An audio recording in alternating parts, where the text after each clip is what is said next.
নীলফামারীর ডোমার উপজেলার বামুনিয়া ইউনিয়নের ৬ নং ওয়ার্ড যুবদল কর্তৃক আয়োজিত ইফতার ও দোয়া মাহফিল সুষ্ঠুভাবে অনুষ্ঠিত হয়েছে।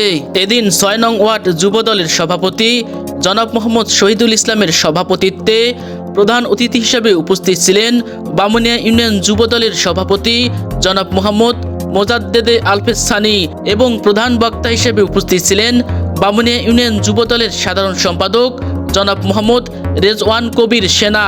আরও উপস্থিত ছিলেন বামুনিয়া ইউনিয়ন যুবদলের সিনিয়র যুগ্ম আহ্বায়ক জনাব মোহাম্মদ রাকিবুল ইসলাম বাদশাহ। আরও উপস্থিত ছিলেন যুগ্ম আহ্বায়ক জনাব মোহাম্মদ সাদ্দাম হোসেন। উপস্থিত ছিলেন ৩ নং ওয়ার্ড যুবদলের সভাপতি জনাব মোহাম্মদ আলী হোসেন। এদিন অন্যান্যদের মতো আরও উপস্থিত ছিলেন বামুনিয়া ইউনিয়ন বিএনপির সাংগঠনিক সম্পাদক মাহাবুল ইসলাম ডাবলু।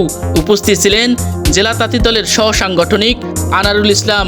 উপস্থিত ছিলেন বামুনিয়া ইউনিয়ন শ্রমিক দলের সভাপতি এমদাদুল হক মিলন। আরও উপস্থিত ছিলেন বামুনিয়া ইউনিয়ন মৎস্যজীবী দলের সভাপতি জনাব মোহাম্মদ সাদ্দাম হোসেন বিপ্লবী সহ স্থানীয় বিভিন্ন স্তরের নেতাকর্মী। আসন্ন জাতীয় সংসদ নির্বাচনে নীলফামারী ১ আসনে ধানের শীষের সম্ভাব্য পদপ্রার্থী জনাব মোহাম্মদ ইঞ্জিনিয়ার শাহরিন ইসলাম তুহিনের পক্ষে জনমত গঠনে সক্রিয়ভাবে কাজ করছেন বামুনিয়া ইউনিয়ন যুবদলের সর্বস্তরের নেতৃবৃন্দ, এমন তথ্য পাওয়া গেছে। Anwar Hossain, village TV 96।